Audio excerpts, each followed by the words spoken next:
नमस्कार, just India news में स्वागत है आपका। मैं हूं आपके साथ उमेश शर्मा। खबरों के रुख करने से पहले नजर डालेंगे अभी तक की हेडलाइंस पर। हेडलाइंस के प्रायोजक हैं Micron Light counts on us. Group of Industries. Asian Color Coated Spark Limited. Oscar Super Specialty Hospital and Trauma Center. Rush Cars Private Limited. Showroom for Test Drive.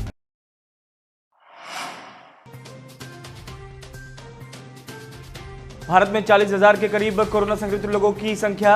एक दिन में 2,564 मामले आए सामने। हरियाणा में 350 के पार कोरोना के बीमार।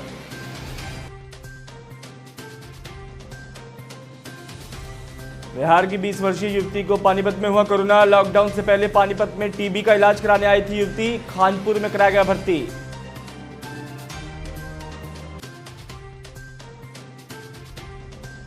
महाराष्ट्र के नांदेड़ साहिब से यमुनानगर वापस लौटे 5 श्रद्धालुओं में से एक की कोरोना रिपोर्ट आई पॉजिटिव। पूरे इलाके को किया गया सील। और अन्य राज्यों में फंसे लोगों को वापस लाने में जुटी जेजेपी। क्षेत्र के 118 लोगों के अन्य राज्यों में फंसे होने की सूची हुई तैयार।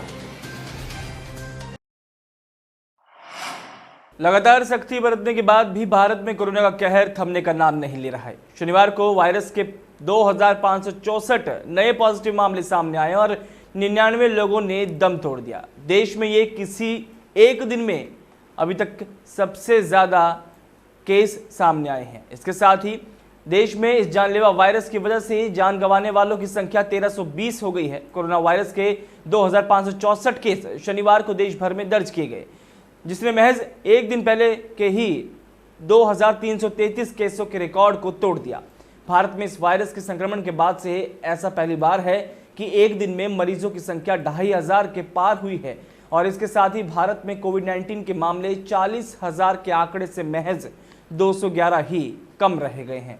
10,000 मरीज इससे अभी तक स्वस्थ भी हो चुके हैं। हरियाणा की बात की जाए तो हरियाणा में कोरोना संक्रमितों का आंकड़ा 350 के आंकड़े को पार कर चुका है। अंबाला में शनिवार को कोरोना से दूसरी मौत हुई, जिसके बाद प्रदेश में मरने वालों का आंकड़ा 5 तक पहुंच गया है। फरीदाबाद से पानीपत सेक्टर 11 में अपने जीजा के घर रहने आई युवती खानपुर पीजीआई की जांच में कोरोना पॉजिटिव मिली है। उसका खानपुर में टीबी का इलाज चल रहा था। युवती बुधवार को खानपुर जांच के लिए गई थी। इससे पहले युवती लॉकडाउन शुरू होने से पहले ही पानीपत आ गई थी और 22 वर्षीय ये युवती खानपुर की जांच में पॉजिटिव मिली। बता दें कि पानीपत में एक्टिव केस बढ़कर 9 हो चुके हैं। इसके अलावा 5 ठीक भी हो चुके हैं। कोरोना पॉजिटिव ये लड़की सेक्टर 11 में रह रही थी और खतरे की बात लड़की के जीजा की सैलून की दुकान है और फिलहाल मरीज के जीजा और बहन को क्वारंटाइन किया गया है और उनके भी सैंपल लिए गए हैं। अभी आज एक सूचना आई हमारे पास सोनीपत से आईडीएसपी के सेल से। उन्होंने बताया कि एक महिला 20 वर्षीय वो खानपुर कला में मेडिकल कॉलेज में एडमिट है। उसका पहले से टीबी का ट्रीटमेंट चल रहा था और वहाँ उन्होंने कोरोना के लिए टेस्ट कराया तो वो पॉजिटिव पाया गया। और जैसे ही हमें सूचना मिली है तो जो यहाँ पे वो आई हुई थी सेक्टर 11 में, वहाँ पे अपनी टीम भेजी है और जो क्लोज कॉन्टैक्ट थे उनको हम यहाँ ले आए हैं। यमुनानगर में एक बार फिर कोरोना ने दस्तक दी है, जहां एक कोरोना पॉजिटिव मामला सामने आया है। सीएमओ डॉक्टर विजय दहिया ने जानकारी देते हुए बताया कि महाराष्ट्र के नांदेड़ साहिब से 5 श्रद्धालु अंबाला से होकर यमुनानगर पहुंचे थे। सभी के सैंपल लिए गए और 4 की रिपोर्ट नेगेटिव आई है और 1 रिपोर्ट पॉजिटिव आई है, जिसे कोविड-19 अस्पताल में आइसोलेट किया गया है। उन्होंने बताया कि 27 वर्षीय युवक कालिंदी कॉलोनी का रहने वाला है और कालिंदी कॉलोनी के पूरे इलाके को सील कर दिया गया है। तो वहीं डीएसपी सुभाष चंद्र ने बताया कि कालिंदी कॉलोनी में पॉजिटिव केस मिलने के बाद पूरे इलाके को बैरिकेड्स लगाकर सील किया गया है। पूरे इलाके का जहां जहां से आने का रास्ता है वहां बैरिकेड्स लगाए जा रहे हैं और कोई भी मूवमेंट नहीं होने दी जाएगी। तो वहीं निगम की टीम पूरे इलाके को सैनिटाइज करने में लगी है। गगनप्रीत है, ये नांदेड़ गया था हजूर साहब। ये हमारे पास 30 तारीख की रात को आया है। कल इसका मेडिकल हुआ है, कल रिपोर्ट आई इसकी। इसका मेडिकल अम्बाला भी हो गया था और यहाँ भी हमने इसका कल मेडिकल करवाया। आज इसकी रिपोर्ट आई है पॉजिटिव की। हमने इसका पूरी कॉलोनी को सील कर दिया। ये हमारे पास 5 श्रद्धालु जो है वो परसों शाम को आए थे अम्बाला के थ्रू। अम्बाला से होकर हमारे पास आए थे और उनके सैंपल हमने भेजे थे। परसों ही इनके सैंपल लिए गए थे। तो इसमें से पांचों की रिपोर्ट आ गई है, 4 हमारी रिपोर्ट नेगेटिव आई है और एक जो है वो 27 साल का युवक है जिसकी रिपोर्ट पॉजिटिव आई है। हमने इसको ये हमारे पास आया था पेशेंट और इसका सैंपल हमने ESI में लेके इसको होम क्वारंटाइन कर दिया था और उसके बाद स्ट्रिक्टली घर पे ही रहा है। इसके जिसके जो बिल्कुल इमीडिएट कॉन्टैक्ट हैं उनका सैंपल लेके भेजा जा रहा है। लॉकडाउन लागू हुए 1.5 महीना बीत चुका है और ऐसे में कुछ परिवारों में घरेलू हिंसा भी बढ़ गई है, जिसे लेकर महिला कांग्रेस हरियाणा की कार्यकारी अध्यक्षा सुधा भारद्वाज ने एक वीडियो संदेश जारी किया है। देखिए उन्होंने क्या कुछ कहा है।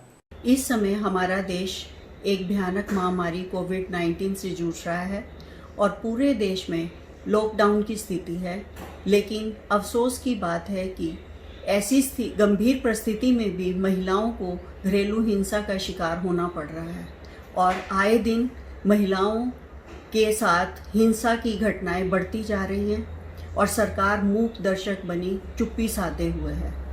मेरा महिलाओं से अनुरोध है कि ऐसी स्थिति में तुरंत पुलिस में रिपोर्ट करें और महिला कांग्रेस हमेशा आपकी सहायता के लिए तत्पर है।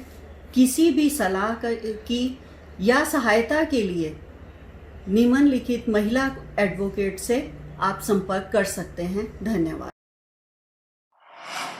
कोरोना महामारी के चलते क्षेत्र के अनेक लोग देश के अलग अलग राज्यों में फंसे हुए हैं। ऐसे में प्रदेश सरकार द्वारा इन लोगों को वापस प्रदेश में लाया जाएगा, जिसको लेकर जेजेपी द्वारा जिलेवार लोगों की सूची बनाई गई है।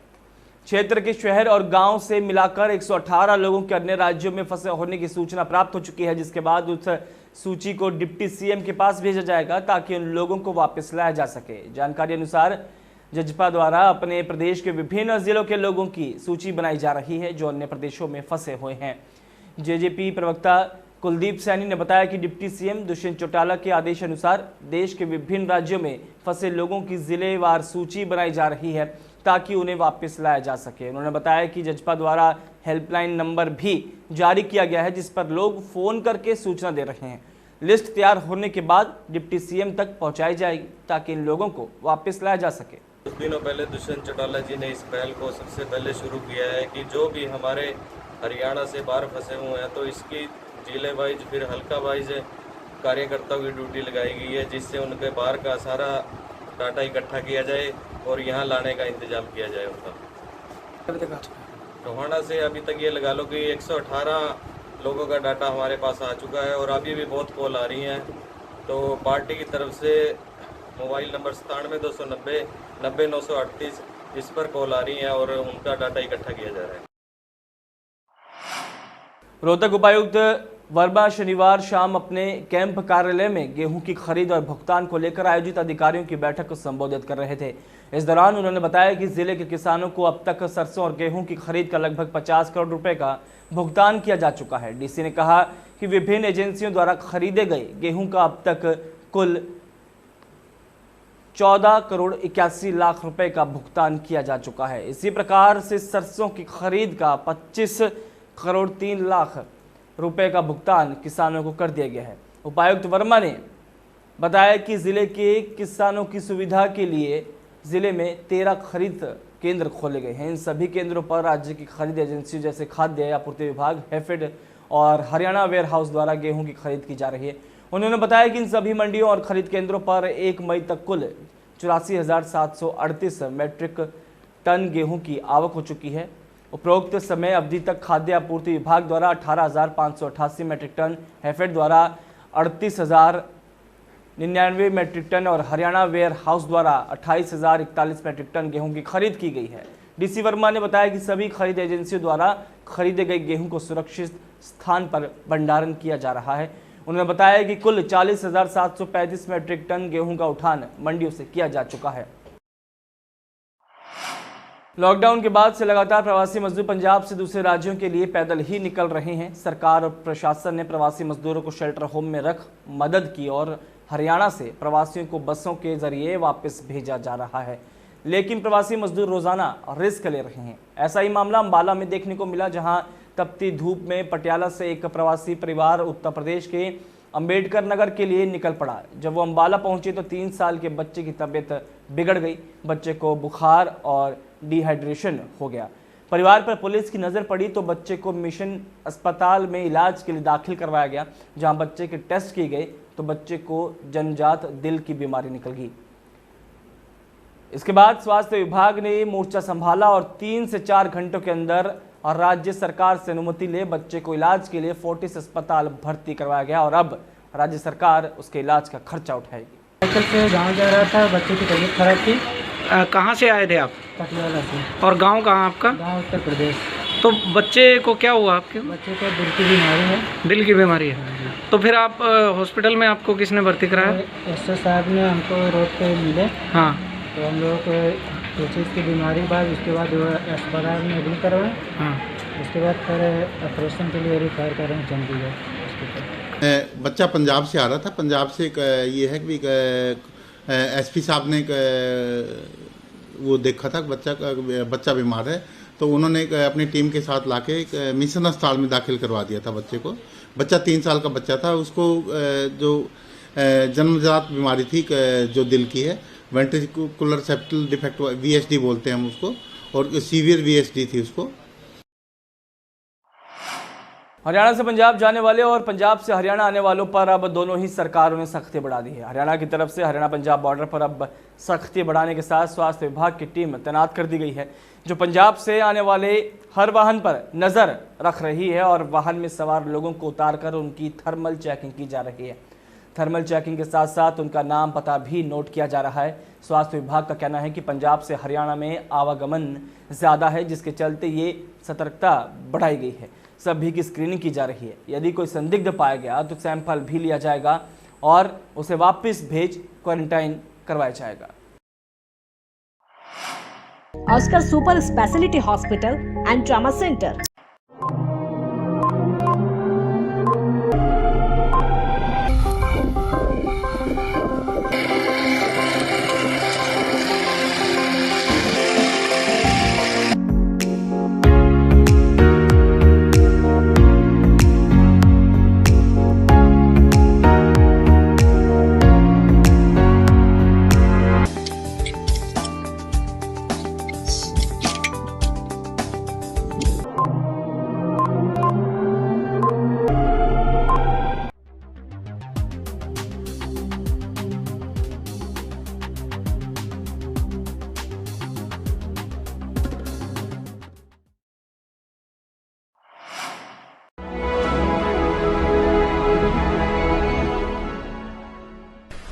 चाचा, आपने नया घर बनवाया है तो घर की छत पर कौन सी शीट लगवाई है?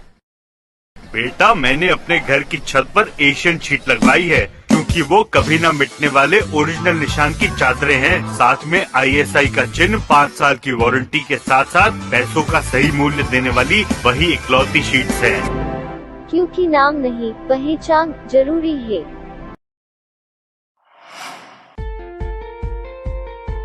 Be Fast Fit, India's fastest growing fitness chain, now at Rohtak D Park and biggest fitness club. Services like cardio, full strength and free weight stations, CrossFit, group classes, aerobics, yoga, Tabata training, high intensity training with professional trainers, steam bath and sauna bath. Be Fast Fit, be the best of yourself.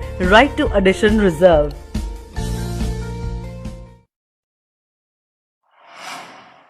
Welcome to John Wesley Convent, a prestigious, renowned and remarkable school of Rohtak. Excellent learning environment, standardized infrastructure and experienced faculty, well-formed robotics lab, well-equipped science labs, world-class computer lab, well-stocked library, digital smart classrooms, excellent sports facilities, best transport service. John Wesley Convent, a school where your search comes.